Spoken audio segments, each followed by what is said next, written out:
Now, we all remember 2019, Michael Cohen. Some worldwide meme. A good advocate, and then they weaponized you like nobody's ever been weaponized, like few have been. Well, maybe just you and I, sir. And But Remember him? The lawyer, Trump's right-hand man who turned on him. You know, he's crawling back now, calling him boss again. boss, you remember when I was by your side? Yeah, Michael Cohen. The dude who spent years attacking Trump. The guy who testified him, the guy against him, the guy who became one of the key witnesses in the New York criminal case that ended with Trump convicted on 34 counts. And now Michael Cohen publicly reconciling with President Trump, interviewing him like an old friend and asking the Trump administration for a pardon. Yeah, not a normal political reunion, is it? I mean, it's kind of like, one hell of a reversal. Michael Cohen would be on TikTok late at night and he would get paid by viewers based on the amount of people that were watching his content. And all he would do is sit there and badmouth President Trump. Look, the story is crazy, but the part that I care about is not whether these two guys like each other again. Okay. I'm more interested to know what changed because, and not from Trump, but from Cohen, because when you take Cohen's own words from 2019 and you put it next to what he's saying today in 2026, there's a pretty unbelievable contrast. In 2019, Michael Cohen sat under oath in front of Congress and called Trump a racist, a con man, a cheat. He said he was ashamed of being loyal and the friendship that he had with Trump. Then he became a fixture of the anti-Trump media world. The dude has had books, he's had podcasts, radio station, TV, and like I said, social media. He's had lawsuits. His entire public identity became, hey, I was inside of Donald Trump's world. I escaped it. Now I'm going to tell everybody what I know, and I don't like him, and he's bad.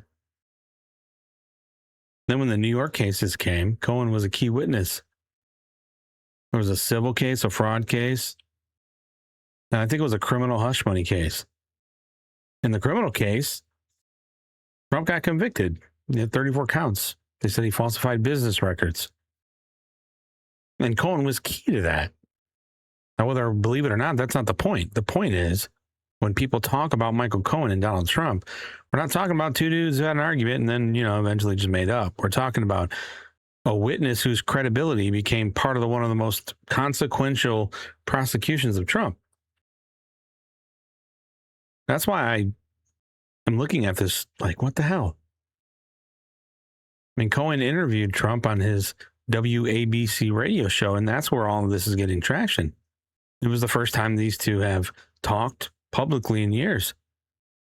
And Cohen called him boss. Boss, you remember when I was by your side? I literally used to analyze the polls, right? And you remember how much attention that I used to pay to that methodology? I would come in, I would say to you, they're claiming that you're 31%, that you're underwater, but I showed you that the polls are crooked. I mean, look, that one word, I think it tells you how dramatic that this kind of is. He didn't call him Donald, didn't say Mr. President. Look, Michael Cohen spent years trying to convince everybody in the U.S. that his old relationship with Trump was something he regretted. And if you know Trump the way I know Trump and people that have been around him know him, I mean, people call him boss. That's kind of his nickname. Call him Mr. President, but you also call him boss. If you work for him, you call him boss. And Michael Cohen, after all the stuff, now he's publicly trying to rebuild his little relationship. And I don't know. I think this turned months ago, though. January, I believe it was. Cohen published something that should have gotten a hell of a lot more attention. He wrote about his cooperation with the Manhattan DA and the New York Attorney General's office. He said he felt pressured and coerced to provide information and testimony that would satisfy the government's desire to create these cases against Trump. He also accused the prosecutors of asking some pretty leading questions when his testimony didn't support the narrative that they were trying to establish. Every word that Cohen ever testified, to, it's still there. It doesn't disappear. And Trump's New York conviction not going to evaporate. But politically, come on. I mean, the man that the left spent years presenting as an insider who could help prove their case against Donald Trump is now criticizing how prosecutors handled him. But he did. And where it turns even crazier is that Cohen's not just trying to reconcile with President Trump. He wants a pardon. Yeah, he wants a pardon. Okay.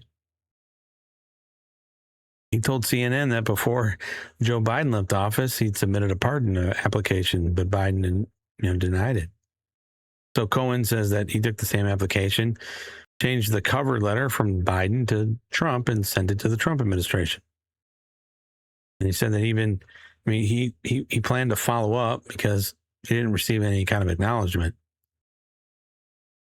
So Michael Cohen, right, goes from President Trump's lawyer to federal defendant to Trump enemy to congressional witness to semi-famous social media, media personality making millions of dollars off deals to key prosecution witness to anti-Trump everything to criticizing prosecutors to calling Donald Trump boss again.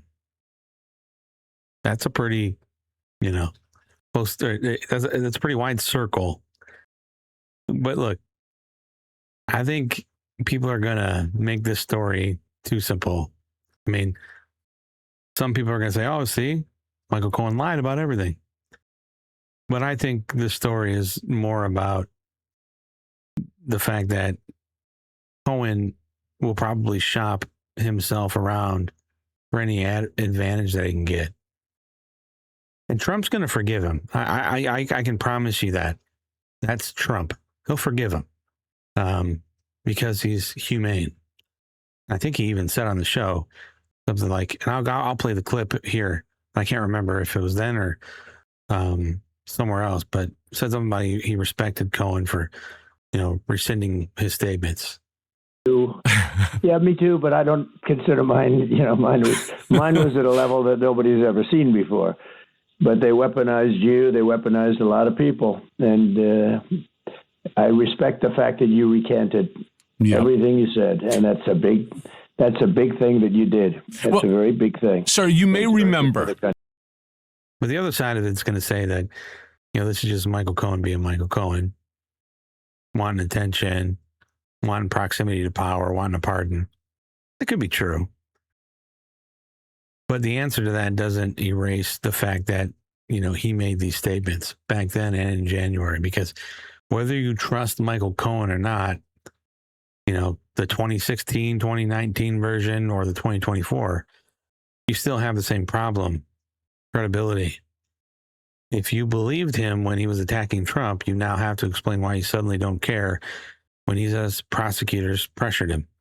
And if you think he's lying now, then you have to confront the fact that the same man's testimony was important enough that you want it put out in front of a jury against the former president. Because you cannot have it both ways.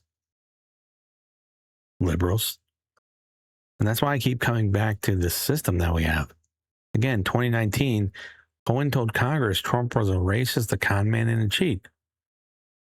And prosecutors years later put him on the stand. Now Cohen himself says those prosecutors pressured and coerced him. And now he's trying to reconcile with the president to get a pardon. So the question isn't whether Michael Cohen deserves our sympathy. I don't give a shit about that. The question that I have is, what does this say about the people and the institutions that decided that he was credible enough when he was useful? I know that's how Washington works. I mean, people become saints when they're useful and they become liars when they're not. I mean, the same witness, the same history, the same credibility problem. I mean, the only thing that changes is which side these narratives help.